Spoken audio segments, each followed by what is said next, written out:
اللہ تعالیٰ نے یہ کائنات پیدا فرمائی،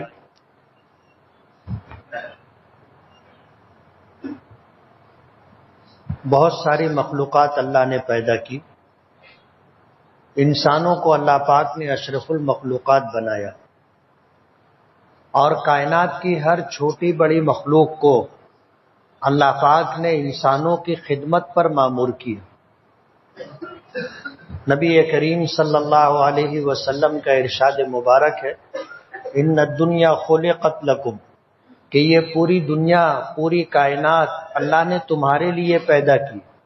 وَإِنَّكُمْ خُلِقْتُمْ لِلْآخِرَةِ، اور اللہ پاک نے تمہیں آخرت کے لیے پیدا کیا۔ یہ تقسیم اس بات کی نشاندہی کرتی ہے، محترم جناب محمد منیر صاحب کراچی، ہم آپ کے ممنون ہیں کہ آپ نے ہماری ویب سائٹ اہل سنت .net پر ہمیں یاد فرمایا۔ آپ نے جو سوال کیا اس کا جواب حاضر۔ جانور ہیں، آپ نے یہ ارشاد فرمایا کہ جنت میں جانے کے لیے بہتر وظیفہ کون سا اور جنت الفردوس میں کون لوگ داخل ہوں گے۔ زمین میں جتنی بھی اتنا معدنیات ہے کہ ظاہر ہے کہ جنت میں جانے کے لیے سب سے بڑا وظیفہ انسانوں ایک آدمی کی کا خدمت کے مسلمان لیے اور پیدا مومن کی ہونا، ہے، ان نبی کا کریم کام صلی اللہ یہی علیہ ہے وسلم کا سچا اس عاشق دنیا ہونا، میں انسانوں کی اور اس کے خدمت رسول کرنا۔ کے بتائے ہوئے ان کو تمام اللہ نے احکامات کو آخرت بجا کے لانا، لیے نہیں پیدا کیا۔ اور وہ یا کسی یہی وجہ ضروریات ہے کہ دین کل کا انکار میدان نہ کرنا، محشر میں جو طریقہ تمام زندگی گزارنے مخلوقات کا اکٹھا جناب ہوں نبی گی، کریم صلی اللہ اور اللہ پاک علیہ وسلم نے تمام ہمیں دیا، مخلوقات کو اس کے حساب و مطابق کتاب زندگی کے بعد گزارنا، مٹی تو ظاہر بنا ہے دے کہ گی۔ ایسے لوگوں ہی کا ٹھکانہ جنت ہے۔ یہ مختصر حدیث جواب پاک حاضر۔ میں آتا ہے کہ اگر سینگ والی بکری نے بے سینگ والی بکری کو اس دنیا میں مارا ہوگا تو اللہ پاک انصاف قائم فرمائیں گے اور بے سینگ والی بکری کو سینگ عطا کریں گے، اور پھر جس بکری نے اس کے ساتھ ظلم و زیادتی کی تھی اس کو بدلہ دلایا جائے گا، اور بے سینگ والی بکری کو سینگ ملے گی، وہ اپنا بدلہ لے لے گی، اللہ پاک دونوں کو مٹی بنا دیں گے۔ تو کائنات کی تمام مخلوقات کا جو مقصد ہے وہ انسانوں کی خدمت، اور انسانوں کو اللہ پاک نے اس کائنات کے لیے نہیں بنایا، ہمیں اللہ نے آخرت کے لیے پیدا کیا۔ جب ہمیں اللہ نے آخرت کے لیے پیدا کیا ہے تو یہ دنیا ہمارے لیے رہنے کی جگہ نہیں ہے، یہ گزرگاہ ہے، یہ گزرگاہ ہے۔ ہم آئے ہیں، یہاں سے گزر جائیں گے۔ کسی کا انتقال ہوتا ہے تو پکارا ہوتا تھا کہ فلاں شخص گزر گئے، یعنی اس دنیا میں آئے تھے، اب یہاں سے گزر کر کے آگے کے عالم میں چلے گئے۔ یہ گزرگاہ ہے، ہم جو ہیں مسافر ہیں۔ حضور نے فرمایا کن فی الدنیا کأنک غریب او عابر سبیل، اس دنیا میں اس طرح رہو جیسے مسافر دوران سفر کسی جگہ رہتا ہے۔ آج اس مسجد کے اندر بہت سارے مہمان باہر سے آئے ہوئے، ہمارے اس مسجد کے ذمہ دار ضیاء حکیم صاحب کے بیٹے کا آج نکاح ہے، کافی مہمانوں کو انہوں نے بلایا ہے۔ ان کے ایک بھائی امریکہ سے آئے ہیں، راجستھان سے، گجرات سے، بمبئی سے، اور نہ معلوم کن کن علاقوں سے ان کے یہاں شادی میں شرکت کے لیے مہمان آئے ہیں۔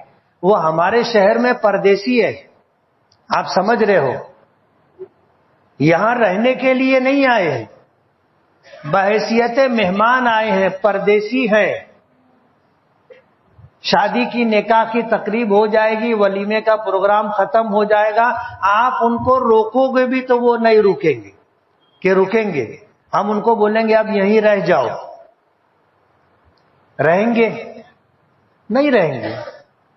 کن فی الدنیا کأنک غریب، اس دنیا میں تم رہو اس طرح جس طرح پردیسی کسی شہر میں جا کر کے رہتا ہے، او عابر سبیل، یا مسافر کی طرح رہو، کہ مسافر اپنے وطن سے چلتا ہے، اس کو جہاں جانا ہے وہاں جائے گا، راستے میں مقامات سے گزرتا ہوا چلے گا۔ ایک شخص بمبئی سے چلا ہے، اسے دلی جانا ہے، درمیان میں بہت سارے شہر پڑیں گے، وہ وہاں اپنی ضرورت پوری کرنے کے لیے رکے گا تو رکے گا، ورنہ وہ وہاں سے گزرے گا۔ یہی حال ہمارا ہے. ہمارے آقا سرکار دو عالم صلی اللہ علیہ وسلم نے ہمیں فرمایا کن فی دنیا، تم دنیا میں اس طرح رہو کأنک غریب، جیسے کوئی پردیسی کسی شہر میں جا کر کے رہتا ہے، او عابر سبیل، یا مسافر کی طرح رہو کہ تم اس راستے سے گزر جاؤ گے، ضرورت ہوئی، تقاضا رہا، رک گئے، پھر آگے بڑھ گئے. یہی حال ہمارا اس دنیا میں ہے. اللہ نے یہ دنیا ہمارے لیے بنائی ہے، لیکن ہمیں اس دنیا کے لیے نہیں بنایا، اللہ نے ہمیں آخرت کے لیے بنایا. نبی کریم صلی اللہ علیہ وسلم نے یہی بات فرمائی کہ ان الدنیا خلقت لکم، یہ پوری کائنات تمہارے لیے پیدا کی گئی ہے. وَإِنَّكُمْ خُلِقْتُمْ لِلْآخِرَةِ، اور تمہیں اللہ پاک نے آخرت کے لیے پیدا کیا. تو یہ دنیا ہمارے لیے ہمیشہ رہنے کی جگہ نہیں ہے، یہ دنیا ہمارے لیے ضرور بنائی گئی ہے. اور کائنات کی تمام تر مخلوقات کو، چاہے وہ مخلوق چھوٹی ہو یا بڑی ہو، اللہ نے اسے ہماری خدمت پر مامور کیا ہے. چاند ہمارے لیے نکلتا ہے، سورج ہمارے لیے نکلتا ہے، ستارے ہمارے لیے چمکتے ہیں، زمین سے پھل پھول غلہ معدنیات سونا چاندی نہ معلوم کیسی کیسی چیزیں اللہ نے ہمارے لیے رکھی ہے، اور وہ نکلتی ہیں اور ہمارے کام آتی ہے. ان کی پیدائش کا مقصد صرف یہ ہے انسانوں کی خدمت.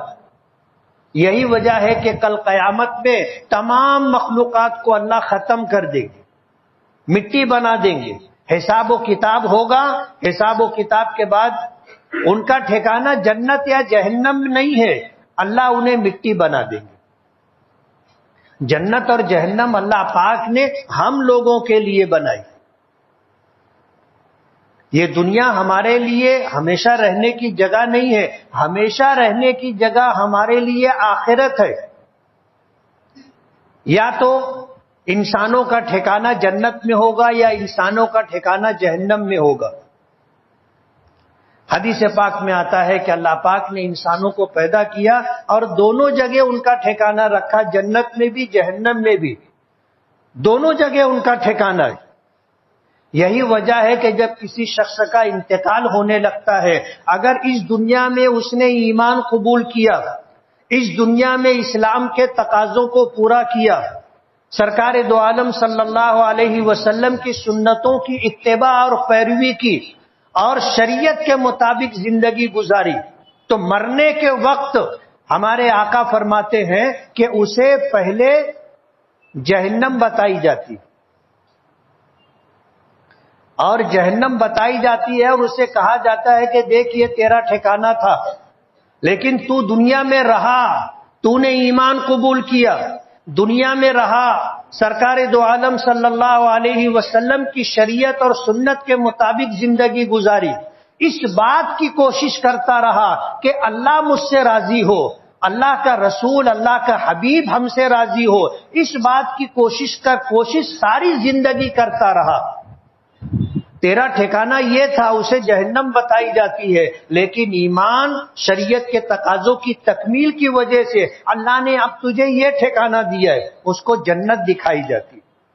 مرنے والا جب دنیا میں سکرات کی حالت میں، موت کی کیفیت میں جہنم کو دیکھتا ہے دہل جاتا ہے، لیکن جب اسے یہ خوشخبری دی جاتی ہے کہ اب تیرا ٹھکانہ اللہ نے یہ بنایا ہے، جنت دیکھتا ہے، اس کے چہرے پہ رونق آ جاتی. آپ دیکھو گے بہت سارے لوگوں کا انتقال کے وقت یہ دونوں کیفیت دکھ کر کے آتی ہے، بہت بے چینی ہوتی ہے، بہت تکلیف دکھائی دیتی ہے، چہرہ بدلا ہوا ہوتا ہے، لیکن آخر وقت میں چہرے پر مسکراہٹ ہوتی ہے، چہرے پر رونق اور تازگی ہوتی ہے، ایک عجیب قسم کا نور ہوتا ہے، ایک عجیب قسم کی رونق ہوتی ہے، ہم اسے الفاظ میں بیان نہیں کر سکتے.